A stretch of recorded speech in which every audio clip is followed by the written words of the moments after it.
E for One, Entertainment for One podcast. I am Anthony AP, and today, right now, we are talking horror. Two of my favorite werewolf films of all time, The Howling and The Howling and An American Werewolf in London. Thank you. Let me know what you think in the comment section about what I'm going to break down, and let me know, most importantly, which film do you think is the better werewolf film? To me, these are the two best werewolf films of all time. There's a lot of ones that have been made, and let me refresh my memory about some of the other ones that you think might be great. But to me, maybe it's because of the era that I grew up in the 1980s and the time period that these two movies came out, which was roughly around the same time. I think these movies were amazing. Like, this was before CGI.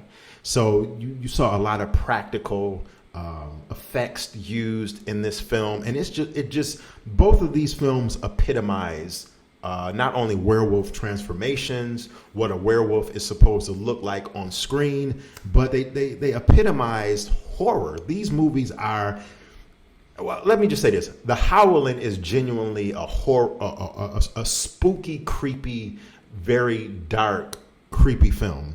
An American Werewolf in London took a little bit slight different approach, but we'll talk about that in a second.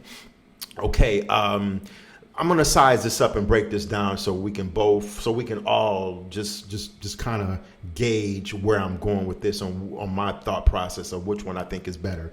First of all, let's start with the actual movie poster, the visuals here.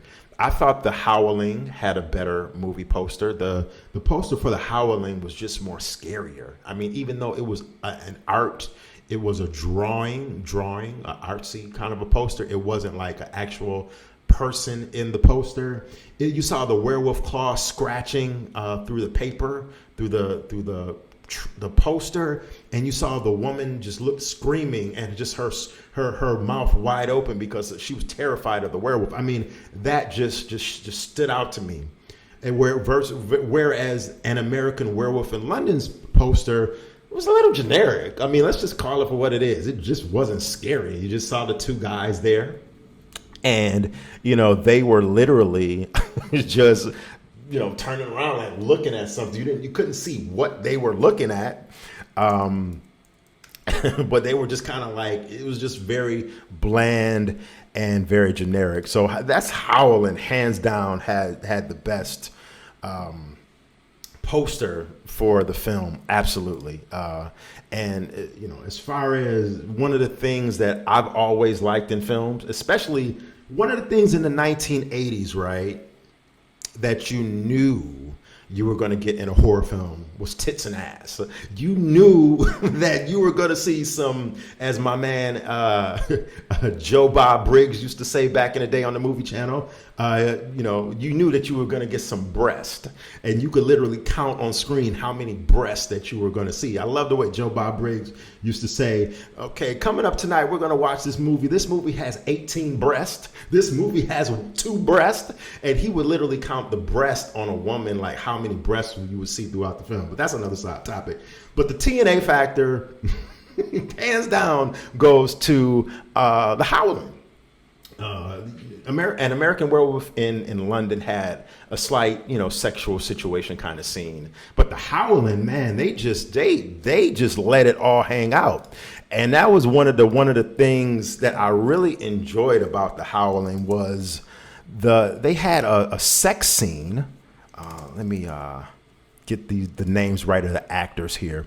The Howling had a sex scene in the film where the two people, one of the women was a werewolf. The other man was already scratched on his back, and he was becoming a werewolf and didn't know it. But The Howling had a sex scene between Christopher Stone, and the other woman's name in the film was Elizabeth Brooks. Elizabeth Brooks, she was so gorgeous in this film back in the day. Let me know in the comment section if you agree. Elizabeth Brooks was just sexy as hell. She just defined like sexuality in this film. So when she disrobed and showed everyone her breast, and that long black hair. I mean, I remember being a kid. I think I was 5 or 6 years old. I just lost it. I was like, oh my God. So the sexuality in the Howling, that hands down goes to the Howling. I just thought it had better sexual situations in that film. Okay, the werewolf transformations. This is really why you're here. And this is really, what the meat and potatoes of the main part of why we watch these movies and why we watch werewolf films is to see those transformation scenes. And if I could break this down properly, I think, and I was thinking about this, how I was going to attack this earlier this week. The Howling did have some very good transformation scenes. The transformation werewolf scene with Eddie in the little medical office on that and on the retreat in the woods in that office. I thought that at the time as a kid, I was extremely scared. That literally creeped me out. Like the Howling is a film, even to this day at my age, still creeps me out when I'm watching it. It's just one of those films that is really stuck in my mind as like a creepy, scary ass film. And the werewolf transformation in that scene in particular, you saw, even though you saw a couple other transformation scenes throughout the Howling, that was the one that really stood out because you saw the prosthetics and you saw how Eddie's face was just going through all those different changes. And it was pretty much from the neck up, from the chest up. You really, and the only drawback to this scene was that you really just didn't see you saw his fingers, his hands transform, but you really didn't get a chance to see a full body per se transformation, even though that scene was scary as hell. It was in a dark office and it was just gory. I thought that an American Werewolf in London did a better job with the transformation scene of David Nottington. I think I'm pronouncing his name right.